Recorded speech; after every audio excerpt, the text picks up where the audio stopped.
ng 10% ang trust rating ni Pangulong Ferdinand R. Marcos Jr. Ikinatuwa naman ito ng Malacanang at tiniyak ng patuloy na magpupursige para sa kabubuti ng pamumuhay ng mga Pilipino. Yan ang ulat ni Bien Manalo. Mas maraming Pilipino pa ang nagpakita ng kumpiyansa sa pamumuno ni Pangulong Ferdinand R. Marcos Jr. Batay sa huling SWS survey na kinomisyon ng Strat-based Group, umabot sa 10% ang itinaas ng trust rating ng Pangulo. Mula sa dating 38% noong Mayo, tumaas ito sa 48% sa buwan ng Hunyo. Isinagawa yan mula June 25 hanggang June 29 sa nasa 1,200 na respondents. Kaugnay nito, ikinatuwa naman ng Malacanang ang pagtaas ng kumpiyansa ng mga Pilipino sa Pangulo. Patunay lamang ito na nararamdaman na ang mga ginagawang hakbang ng pamahalaan para sa mga Pilipino. Gayunman, muling nanindigan ng palasyo na patuloy na magpupursige ang pamahalaan para sa ikabubuti ng pamumuhay ng mga Pilipino at ng Pilipinas.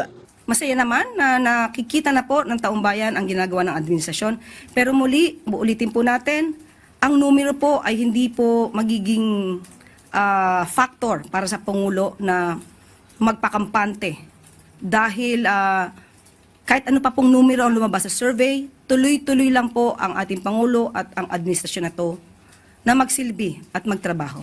Samantala, sa hiwalay na SWS survey na kinomisyon din ng Strat-based Group, lumabas sa kanilang June 2025 National Survey na 66% ang nagsabing naisa dapat kaharapin ng direkta ni Vice President Sara Duterte ang inihaing impeachment charges laban sa kanya.